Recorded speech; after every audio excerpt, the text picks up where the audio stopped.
Hola, ¿qué tal amigos de YouTube? Buenos días, buenas tardes y buenas noches. Bienvenidos nuevamente a mi canal, Aprende con Gibson. En esta oportunidad te quiero recordar que si esta es tu primera vez en este canal, no olvides suscribirte y activar la campanita de notificaciones para que estés al día con todos los videos que te voy a preparar. En esta oportunidad vamos a conversar de las 10 características de una buena clase. Vamos a ello. Pues bien, muchísimas gracias por quedarte en este video. No olvides comentar qué te parece y darme tus ideas, tus opiniones sobre el mismo. Y por supuesto, no olvides que puedes preguntarme lo que tú quieras y pedirme consejos de cualquier apoyo educativo. Muy bien, sin más vamos a ello. Pues bien, ¿quieres que tu aula sea un lugar intelectualmente activo? Pues esto es toda la premisa que muchos docentes nos llevamos durante toda nuestra vida profesional. Pero, ¿qué caracteriza a los entornos de aprendizaje progresivo? ¿Por qué son tan importantes llevarlo en este siglo que estamos viviendo, donde todo evoluciona muy rápido? Pues bien, podemos hablar específicamente de estas características que hacen que tu clase sea la mejor. La primera de ellas es: son mejores los estudiantes que hacen preguntas a los que responden. Pues parece contradictorio, pero en cierto modo así es. No decimos que esto sea consecuencia de un buen clima en el aula, pero es crucial cuando estamos hablando de aprendizaje y además de aquel aprendizaje que insta a la curiosidad, que motiva a los estudiantes a ser curiosos. Y por supuesto, a veces en muchos momentos los profesores desvirtuamos esta capacidad porque simplemente queremos llegar allí, impartir una información y salir y correr al siguiente salón. Pues bien, esto no se ha tratado con la suficiente profundidad hasta ahora. Pues, por supuesto, si una unidad o una temática en particular provoca muy poca curiosidad en tus estudiantes, o si las tareas no generan la suficiente motivación, pues vamos por un mal camino, por supuesto. Muchos profesores obligan a sus estudiantes a preguntar cosas, simplemente al principio o al final de la unidad, pero no motivan al estudiante a preguntarse el por qué. ¿Cuál es la necesidad de esa información que estoy aprendiendo? ¿Cómo lo puedo utilizar en un contexto de un momento de la vida real, en situaciones reales? Esas preguntas debemos motivarlas a que ellos se las hagan y no las hagan a nosotros como docentes, y en equipo tenemos la necesidad de responderlas. Hay que enseñar a nuestros estudiantes a hacer buenas preguntas. No simplemente preguntar por preguntar para darle más larga la clase, sino al preguntarse de por qué sucede así, el porqué de algo, ¿ok? Bueno, vamos a la segunda característica de una buena clase. Pues las preguntas, y tiene relación con las primeras, que las preguntas tendrían más valor que las propias respuestas. Ahora, las buenas preguntas conducen, por supuesto, al aprendizaje. Tienen un valor en sí mismas, lo cual obviamente no estoy dándole significado a esto que las respuestas no tienen ningún valor, sino que una buena pregunta nos revela a nosotros como profesores que hay o que existe una indagación por parte del estudiante y que a menudo genera una respuesta implícita y un proceso constructivo para hallar la respuesta a esta incógnita. ¿Por qué? Porque el estudiante le hace una pregunta, pues durante su proceso educativo, bien sea durante esa clase o las que vengan a continuación, él mismo tendrá la capacidad de llevarlo a la respuesta adecuada. Eso es bien necesario. Ahora, es muy importante también y es recomendable que des un tipo de prevención a estos acontecimientos, es decir, aquellos estudiantes que realizan indagaciones por sí mismos y se cuestionan las cosas, pues bien, podrían tener un tipo de recompensa por parte de nosotros. Pero ten cuidado con colocarle la siempre vista calificación en la hoja y hasta ahí, sino que simplemente ellos tengan un motivo de recompensa. Más que todo, que le estimule su confianza a seguir adelante, ¿ok? Muy bien, la tercera es la siguiente: las ideas deben provenir de muchas fuentes. Ahora, ideas para dar una lección, para hacer lectura, para las pruebas inclusive, o para los proyectos también, tiene como fibra que el aprendizaje de los estudiantes tiene que surgir de muchas fuentes diferentes. Ahora, si todo viene de ti como profesor, estamos mal. ¿Por qué? Porque estás colaborando en eliminar la curiosidad de tus estudiantes, dándole todo hecho, ¿ok?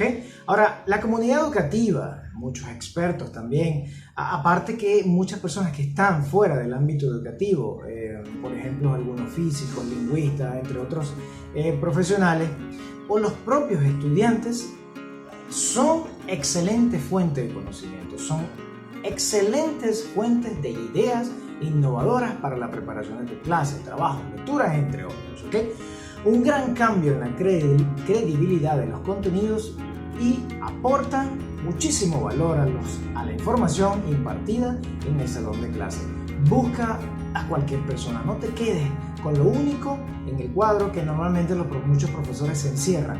La información debe venir de muchos factores porque en la realidad toda la información y el conocimiento no viene de una sola fuente, sino que buscamos varias para cotejarla y buscar nuestras propias respuestas, ¿ok? Muy bien, vamos con la número 4. Se usa una gran variedad de métodos didácticos y diferentes modelos para diseñar el material. Es decir, tienes que ser variado, no tienes que solamente guiarte por un solo estilo educativo dentro de tu aula. Es decir, la investigación, el aprendizaje basado en proyectos, los estudios de caso, los e-learning, los flipping classroom, las posibilidades son infinitas, ¿de acuerdo?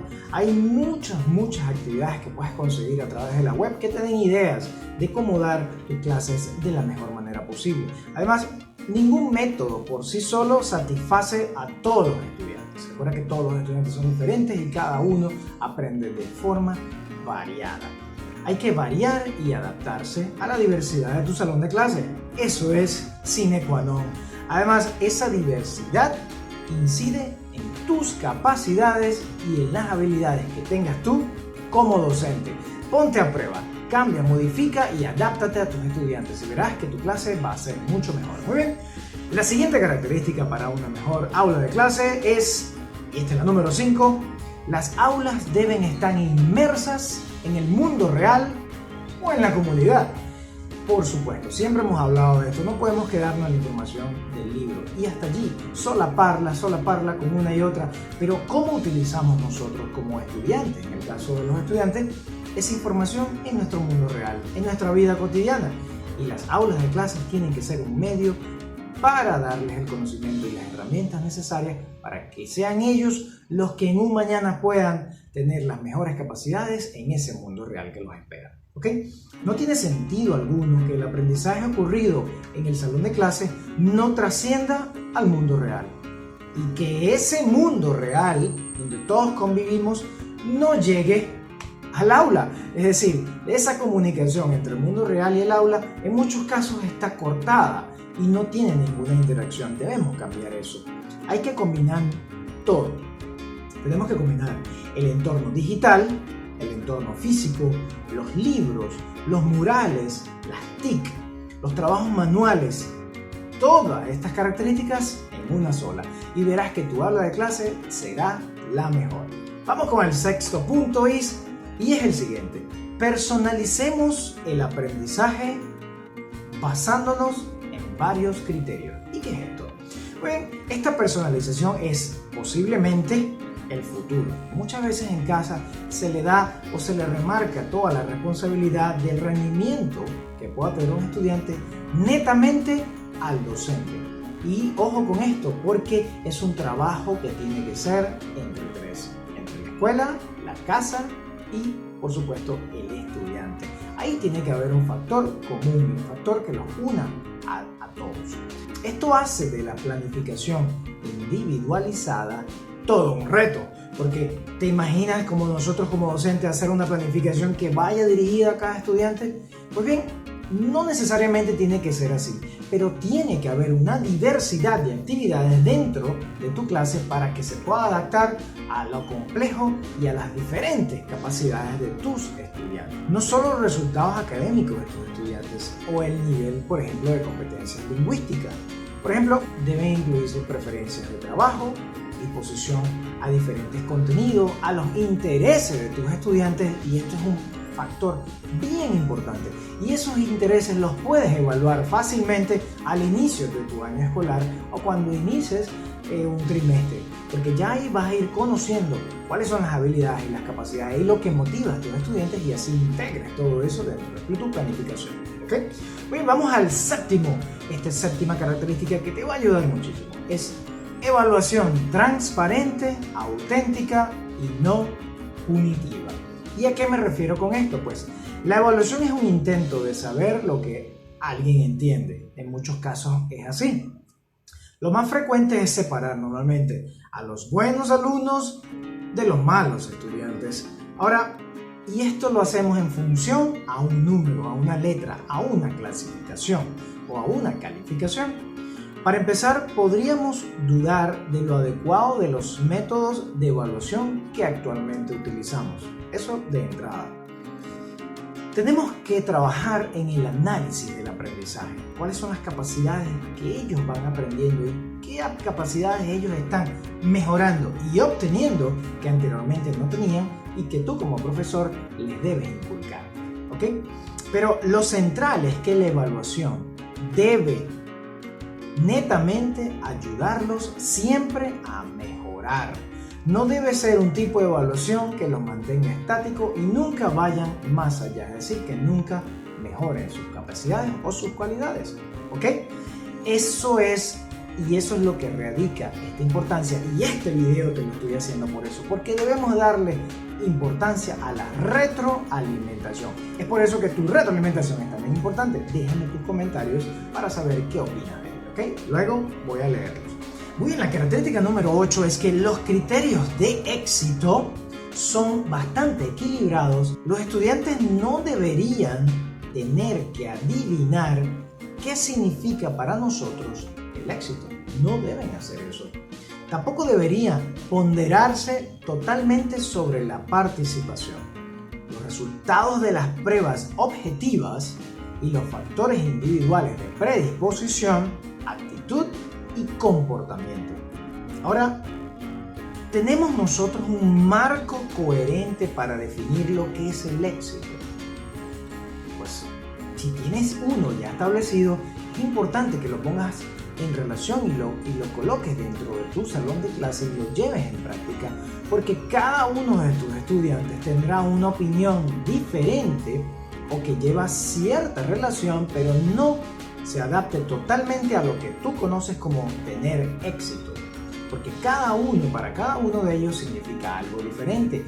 Tú tienes que servir como motivador, como un facilitador, que la información venga de muchas partes y esa retroalimentación se lleva a cabo.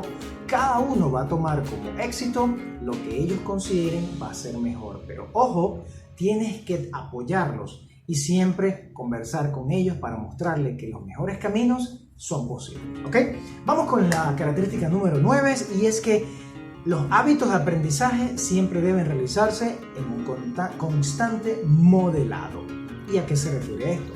Que la curiosidad, la persistencia, la flexibilidad, la creatividad, la colaboración, la retroalimentación, fijar prioridades, fijar metas, son características de una buena clase. Tienes que llevar esto a cabo y es importante que debas integrar todos estos factores con tus estudiantes. También la observación del mundo que nos rodea y el mundo que rodea a tus estudiantes, trabajando con los diferentes factores que acabamos de enumerar, pues te lograrán que tú logres el éxito dentro de tu salón de clase. ¿Ok? Muy bien, y el último punto para ejemplificar las características que hacen una buena clase son: hay oportunidades siempre para la práctica. Esto es necesario. Aunque tu materia siempre se limite a la materia teórica, lo que sea simplemente la teoría, que sea el punto focal, siempre puedes implementar un tipo de práctica. ¿Y cómo? Hay que revisar los conocimientos y pensamientos antiguos de nuestros estudiantes y los propios, por supuesto, y allí hacemos reflejar los errores que están ocurriendo en el proceso de enseñanza-aprendizaje. Abordamos de nuevo las ideas complejas, repasamos las ideas clave desde diferentes ángulos y contrastamos los conceptos. ¿Ok?